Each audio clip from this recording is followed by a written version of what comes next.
Kamu pernah nggak sih kayak sore-sore atau malam sebelum tidur diceritain sama kakek atau nenek sebuah cerita yang bikin kamu berimajinasi terus sampai ke bawah mimpi gitu ceritanya. Ya semacam dongeng pengantar tidur. Dan kamu mulai mempertanyakan apakah dongeng itu benar-benar nyata atau hanya sebuah cerita belaka. Seperti aku kali ini yang mendengar cerita dari juru kunci ketiga, yaitu Kai Gana, seorang tabib dari desa Oka-Oka.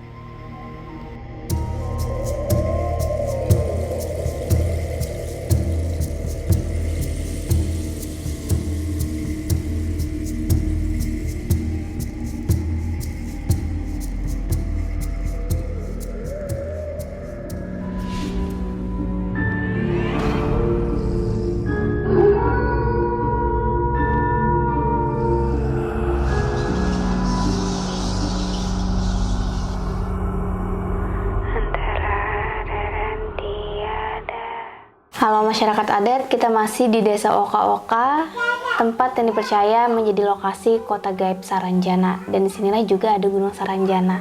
Dan di samping saya ini ada juru kunci dari desa Oka-Oka, yaitu Kai Gana atau Bapak Gana. Kalau di sini sebutnya Pua Beli ya. Pua itu artinya bapak. Nah karena anak beliau ada yang bernama Beli, jadi kayak bapaknya Beli, dipanggilnya Pua Beli. Tapi mungkin saya akan manggilnya Kai aja. Kai boleh ya? Kai Gana. Nah, Kai Gana ini tadi informasi sebelum kita syuting sudah sangat lama tinggal di sini. Semenjak remaja, kata Kai, di Sulawesi ada sebuah keributan. Kemudian Kai Gana bersama keluarga pindahlah ke Kalimantan dan akhirnya menetap di sini. Di sini berarti sudah mungkin kalau dari remaja itu usia anggaplah 14-15 tahun ya. Sudah 50 tahunan ya di Kalimantan ya Kai ya. Nah, untuk menjadi seorang juru kunci, dikatakan juru kunci Saranjana, itu sejak kapan Kai? Ingat nggak? Kira-kira sudah berapa lama? Kira-kira ya 40 tahunan ya, udah 40 tahunan. Nah, sejak kapan atau apa kejadian pertama yang menjadikan Kai itu tahu tentang Saranjana? Karena kan Kai pendatang ya di sini gitu. Kapan kejadian itu terjadi? Pertama ada orang Banjar, orang kota datang minta tolong, minta mau itu bantuan lomor itu buntut yang dulu. Jadi pas kami di sana mau di gunung menanam padi. Biasanya di Gunung Saranjana jam 1 baru pulang. Saya di sana sendirian di Saranjana minta nomornya itu.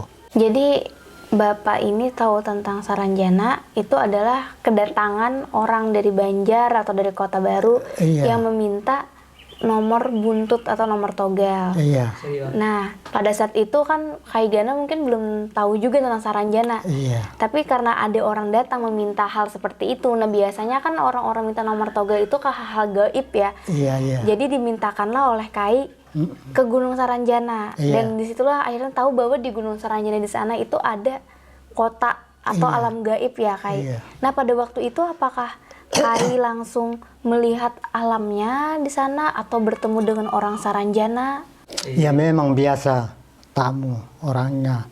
Biasa sering suaranya. Jadi komunikasi langsung waktu di gunung, menanyakan langsung misalnya nomor togelnya berapa, ada yang menyahuti gitu ya? Indah ditulis saja, ditulis di daun. Di daun. Yang menulis? Yang orang di sana. Tapi kalau minta ke sana, mau merau laukai, apakah dia Nabi Yu? Indah, cuma ada di depan. Dia mau jepol itu merau nomor togelo kan, dak merau. Apakah Nabi itu Saranjana apa idai? Nabi manipe ida. Oh, jadi gini, katanya kalau menyambung yang tadi ya, saya tanya sama Kai, apakah orang-orang biasa datang itu minta togel itu nomor buntut tadi, yang katanya orang jauh datang, kemudian dimintakan ke orang Saranjana, apakah diberi atau enggak? Jadi kata Kai, kadang diberi, kadang enggak juga. Tergantung orang. Nah, saat proses diberi itu, apakah Kai berhadapan langsung sama orang Saranjana? Enggak, cuma suaranya. Suara saja. Nah, berarti berkali-kali tuh seperti itu ya? Iya. Berkali-kali seperti itu. Iya. Saat kapan akhirnya Kai itu ditetapkan sebagai juru kunci? Apakah itu gelar yang diberikan oleh orang Saranjana atau itu dari warga sini yang mengatakan bahwa oh, Kai Gana adalah juru kunci gitu?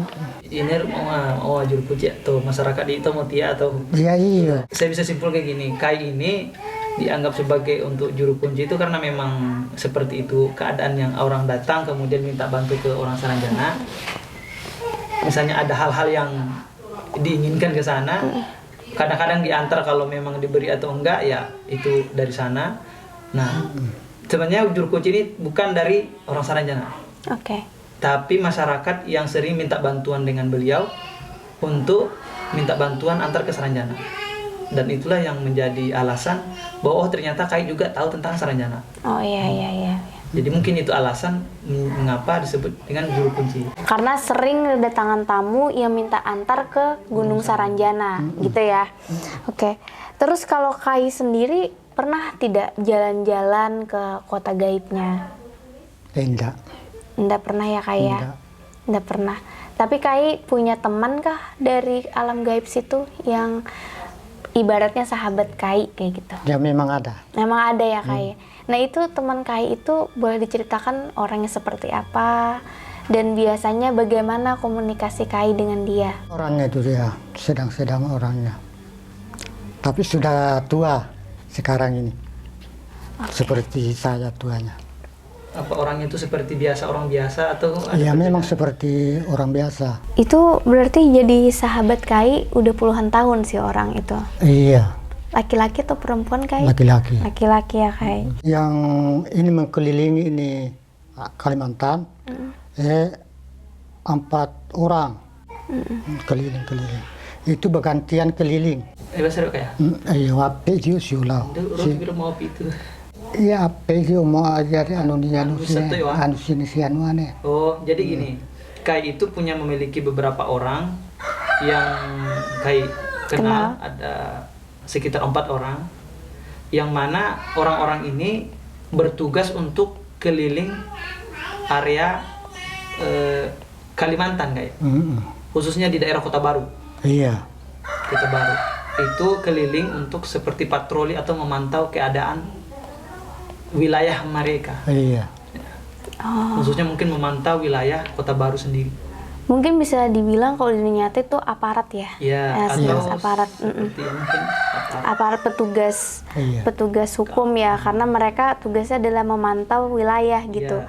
Dan yang kenal dengan Kai, yang bersahabat dengan Kai adalah petugas itu. Itu 4-4-nya Kai pernah bertemu? Ya memang yang dulu ya memang bertemu biasa. Dulu. Nah, Tapi ini enggak lagi ya. udah lama ya Kai ya. Masih ingat nggak Kai penampilan mereka? Mereka pakai baju apa gitu? Biasa kuning, biasa hitam, biasa merah. Bajunya seperti gamis kah atau baju koko seperti Kai? Ya seperti apa gamis. Nah, Kai karena sering bertemu dengan mereka, mungkin Kai pernah ngobrol, cerita-cerita tentang Saranjana. Yang ingin saya tanyakan tuh, di Saranjana, apakah sistemnya kerajaan atau presidensial seperti kita yang punya presiden, gubernur, atau di situ sistemnya raja, Kai? Apa itu rasanya? dia pemerintahan bahasa Indonesia presiden atau raja. Ora. Sistem kerajaan. Oh raja. Raja, Jadi di sana sistem kerajaan. sistem kerajaan yang kakek tahu ya. Iya. Namanya ya Namanya? Ahmad. Namanya itu. Nama rajanya? Raja Ahmad ya, Pak? Iya. Itu. Yang Kai tahu mungkin bukan raja tapi Oh, yang petugas Kai tadi. kenal. Yang Kai kenal. yang kenal itu. Bukan raja tapi Iya. yang Kai kenal. dari 4 orang tadi ya, namanya Ahmad. Mm-mm. Berarti di sana sistemnya adalah sistem pemerintahan kerajaan gitu. Iya. Apakah dengan sistem kerajaan di sana ada kasta atau strata sosial kayak kalau orang tuh sebutannya ini untuk kalangan atas, ini kalangan bawah gitu. Apakah di sana di Saranjana ada sistem seperti itu? Andang itu nih anu itu. Jadi Cuma bahasa iya apa ya oke sama bahasa orang dan mau kantor ya memang sentia. Jadi kata Kai, kalau untuk pembagian wilayah seperti itu karena beliau juga tidak pernah masuk ke sana, hanya mendengar dari cerita yang Si temannya Ahmad itu tadi. Tapi kalau untuk posisi kerajaannya, posisi kantornya, posisi mungkin tempat-tempat di sana, itu beliau bisa jelaskan. Yang pertama itu di anu tuh Pas di Pepole ya, Tania di merap tadi loh. nonton dulu lama. Iya. Itu siap diancoro, dia pero anu. Oh, ada di tadi, tapi kita tidak lewat situ tadi. Di situ ada kayak semacam tempat luas. Iya. Di situ ada dudukan kayu tadi, cuman kita nggak lewat sana karena kita lewat pantai. Oh, Harusnya berarti kita agak lewat sana lewat lagi di ya? dalam. Enggak, kita tuh lewat di pinggir pantai. Seharusnya kita bisa lewat memotong. Oh, lewat Nah kalau kita hutannya. lewat motong agak ke hutan dikit, itu ada tempat santai kata Kai. Oh, di situ tempat hiburan. Di situ tempat hiburan. Hiburan seperti Biasanya apa, Kai? itu gambus. Ada musik gambus. Malam Jumat, malam Selasa. Biasa di sana. Yang di sana itu ada itu batu yang pertama di sana. Kantor camat. Nah, kantor camatnya ini tadi di Batu Tinggi atau Tebing, Iya. tempat kita bernaung tadi ya. Iya. Oh, jadi itu sebenarnya adalah kantor camat, Seperti perkantoran. perkantoran. Oke. Karena mungkin ada yang ya karena kita dari Kai juga mungkin seperti perkantoran camat atau seperti kantor bupati, yang jelas itu perkantoran Kak ya. Perkantoran. Apalagi kayak yang ada di sana? Patung anu tuh emas di paling ujung. Patung emas. Itu patung apa, Kai? Patung kerbau. Oh, kerbau emas ya. Apa ada makna tertentu kah, Kai, untuk orang Saranjana kerbau ini? Ya di unan dia aja Pak. Sebagai simbol. Katanya sebagai simbol. Simbol apa? Simbol kesuburan kah? Ya simbol ya kira-kira. Oh ya, simbol Saya lihat juga waktu berjalan ke sini itu ada patung kerbau juga ya. Bukan, atau itu yang hadangan hitam kalau di desa ini?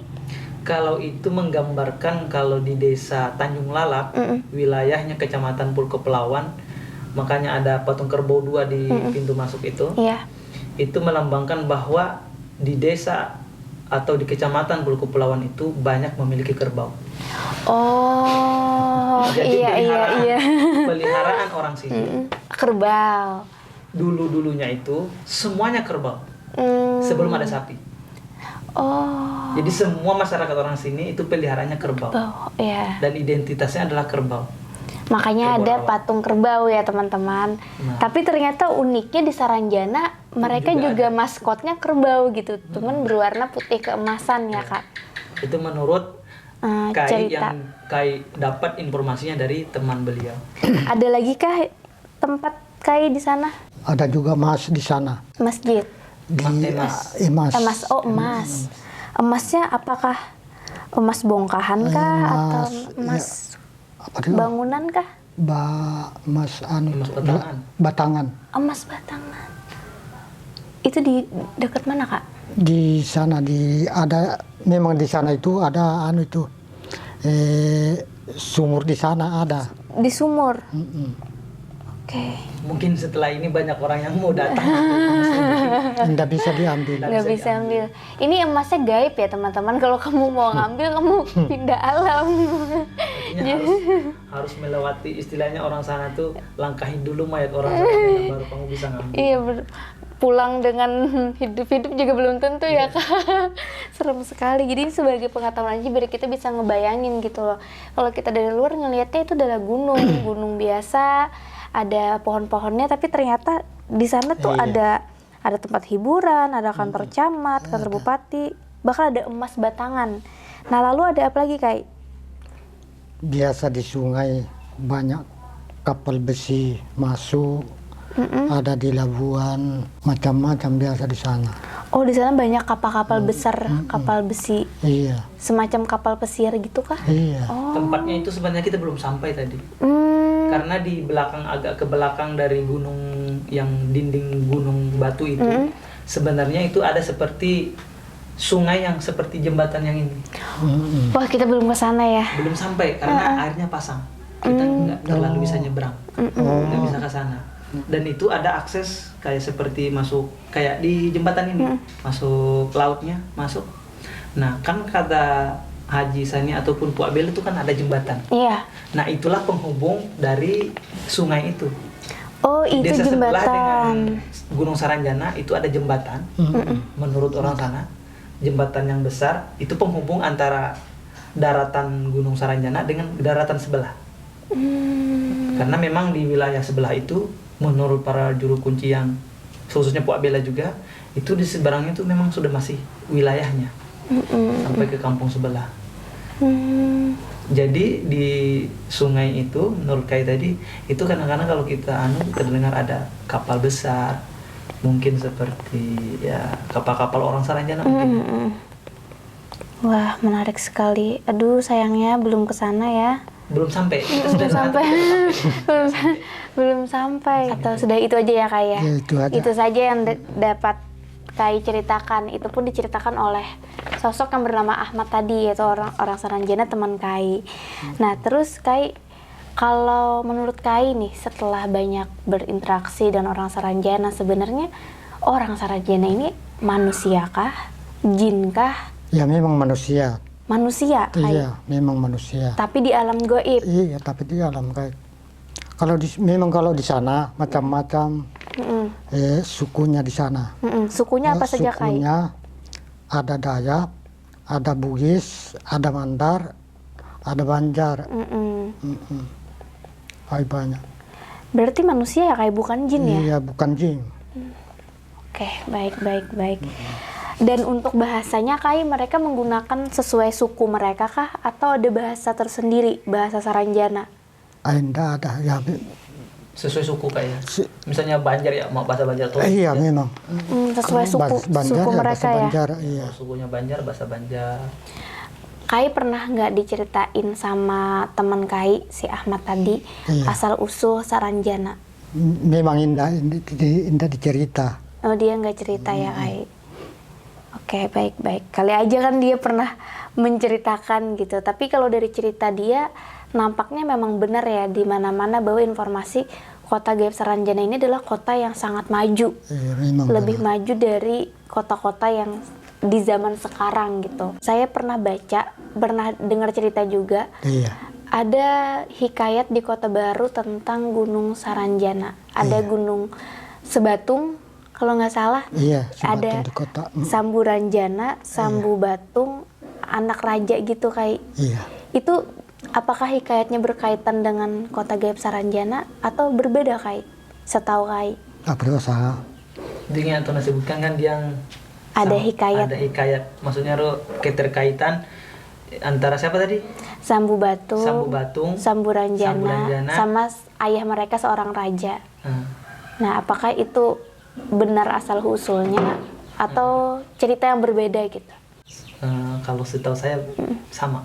Sama. Oh, iya, memang sama. Berarti Dan benar itu- hikayatnya ya. Dan itu memang apa ya? Kalau saya sampaikan di sini sebenarnya karena beliau juga baca sejarah seperti si Singoludro. Itu kalau mau bicara tentang nama-nama itu beliau bisa tapi mungkin kalau saya sampaikan ini mungkin agak-agak mungkin banyak orang yang nggak suka ya. Iya. Karena latar belakang Singoludro memang seorang paranormal yang notabene kalau menurut para orang-orang Islam itu ya sesuatu yang tidak disukai gitu.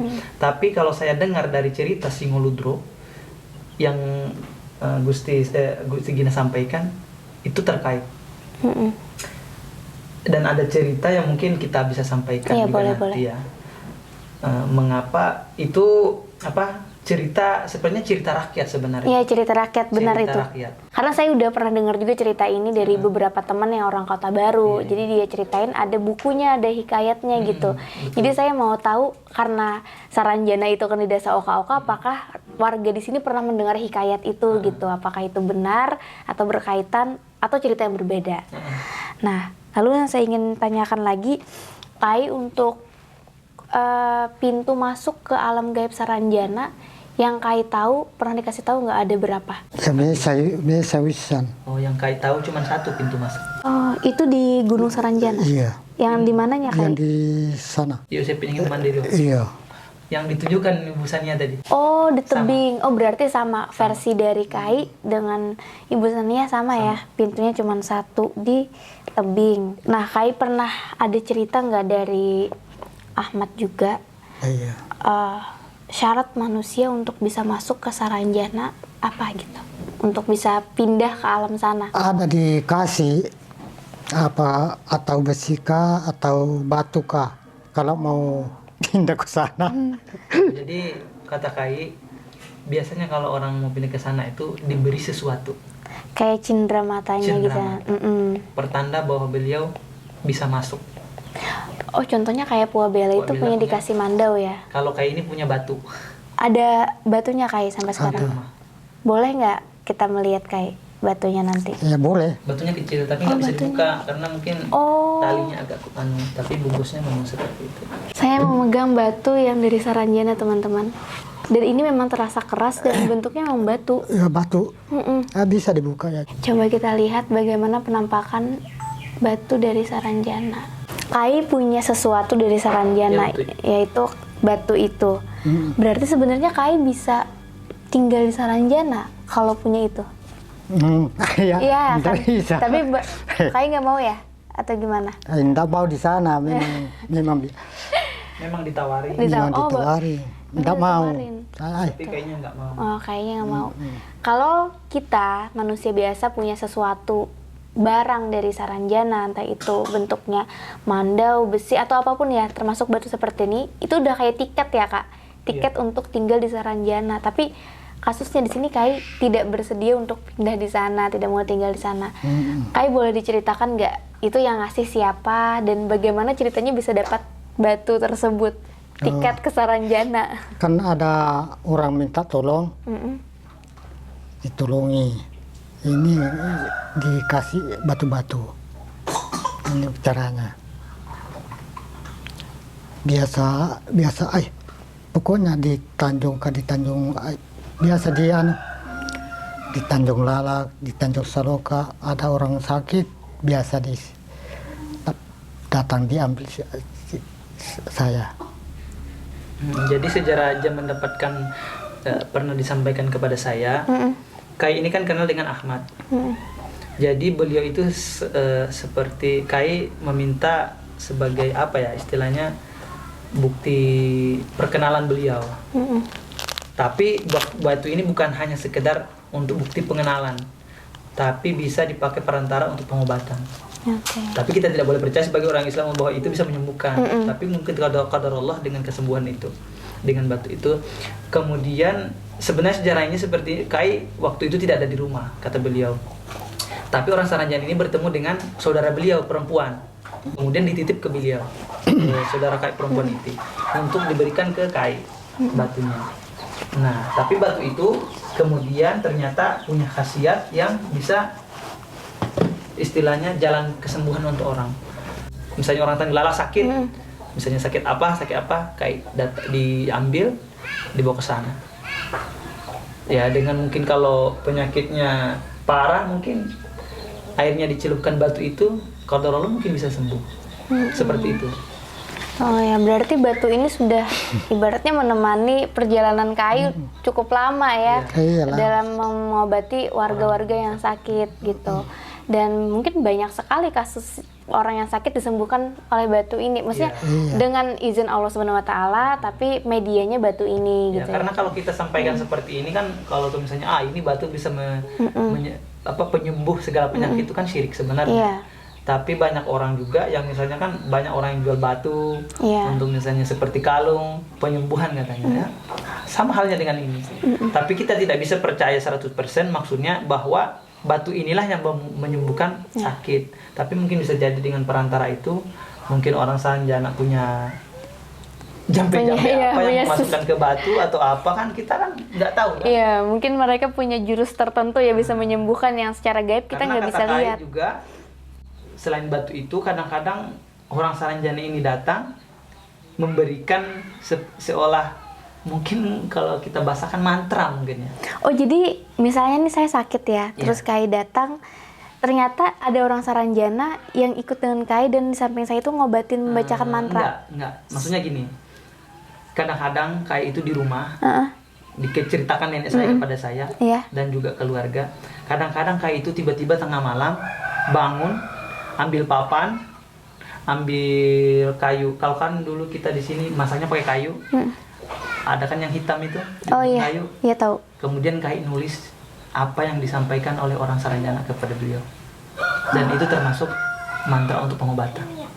Oh, bentuknya mantra yang disampaikan. Jadi dihafalkan beliau. Jadi kalau ada orang sakit, oh tujuannya untuk bacaan ini kalau orang sakitnya seperti ini. Ada beberapa dari orang Saranjana, tapi ada juga dari modal mungkin dari Sulawesi kayak ya. Seperti itu. Itu mantranya berbahasa apa, Kai? Bahasa Mandar. Nah, Bahasa Mandar. Ada yang bahasa Mandar. Juga biasa kebanyakan bahasa Mandar. Berarti Kai ini bisa dibilang punya keahlian healing ya, menyembuhkan gitu. Ya selama ini guys, maksudnya ya anunya seperti itu. Iya, iya. Dikenalnya seperti itu. Seperti itu, iya benar-benar. Lalu Kai, untuk di sini, Kai pernah dengar cerita warga di sini yang menikah dengan orang Saranjana nggak, Kai? Yang berhasil menikah dengan orang Saranjana. Tidak ada orang di sini. Nggak ada orang di sini. Tapi orang di luar Orang luar dia orangnya. ada nggak? Anda ada juga. Nah kalau beliau pengalaman beliau Nggak tidak pernah pernah mendengar bahwa ada orang yang menikah di sana. Sepengalaman beliau. Sepengalaman Kai ya. Oke, berarti itu tadi yang Kai tahu. Bisa dibilang juru kunci Kai ini, beliau itu berkomunikasi dengan orang Saranjana, tapi Kai menolak untuk masuk ke Saranjana ya Kai ya. Nah, lalu saya mau balik lagi ke awal cerita Kai, yaitu waktu Kai dimintai nomor togel oleh orang-orang jauh.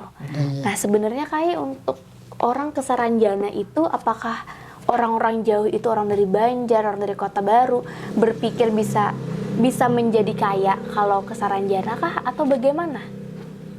Ya jatuhnya kayak semacam minta kaya ya, minta menjadi sugih, bisa menjadi kaya gitu dengan ke Saranjana karena dia mendatangi Kai gitu kan.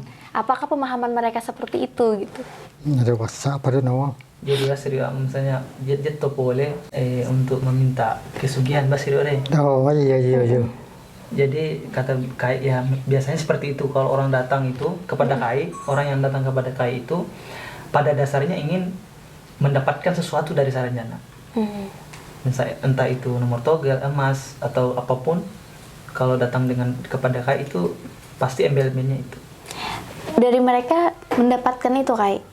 Ada selain nomor togel kan ada yang dikasih, tadi ada yang enggak kata Kai. Iya. Tapi untuk yang minta dapat emas, ada yang pernah dapat emas dari Saranjana? Tidak ada. ada. Lalu dari orang Saranjana sendiri, mungkin dari temannya Kai, bilang nggak kalau orang Saranjana itu bisa ngasih kekayaan atau tidak ke manusia? Iya. Pada sana. Jadi di Sulamu tuh Saranjana ruari mau bahwa yami di enda malaman be kekayaan. Ya memang. Nah. Ini Ahmad tidak bisa. Itu tidak baik. Oh, jadi kata teman Ahmad. Kai bahwa kami tuh orang sana bilang kami tuh tidak bisa memberikan apa-apa karena itu misalnya seperti nomor togel tadi sebenarnya kayak Ahmad bilang itu bukan hal yang baik katanya. Dan mungkin yang memberikan nomor togel itu ya mungkin cuma iseng aja, cuma tinggal nulis kok ambil mau menang atau enggak. Enggak juga karena mungkin sudah banyak yang datang. Karena saya juga sempat komunikasi dengan Kai waktu saya juga bikin wawancara dengan beliau bahwa banyak yang datang tapi gagal. Kayak mungkin misalnya dikatakan tadi itu saya kira itu hanya seperti kayak mungkin beliau yang menghadapi orang datang ini sudah bosan mungkin ya. Iya, iya. Udahlah kita kasih nomor palsu aja. Bukan seperti itu. Karena juga dinasihati juga mungkin nggak mempan.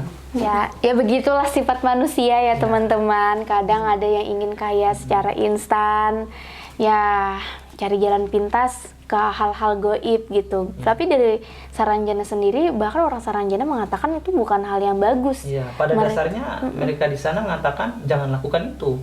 Karena itu suatu pekerjaan yang tidak bagus. Kalau mau kaya bekerja teman-teman. Pada dasarnya seperti itu. Iya teman. Oke deh, Kai, terima Iya. kasih untuk ceritanya. Saya jadi banyak tahu juga dari Kai, jadi bisa menggambarkan nanti kalau versi Kai di Gunung Saranjana itu ternyata ada tempat-tempat seperti yang diceritakan beliau. Dan Kai ini, wah, sudah punya tiket ke Saranjana, sudah punya tiket, tapi beliau tidak menggunakan. Beliau memilih untuk tetap di dunia nyata. Ya tentu saja keluarga yang di sini ya, sebagus-bagusnya di sana tawaran, kemewahan, keindahan.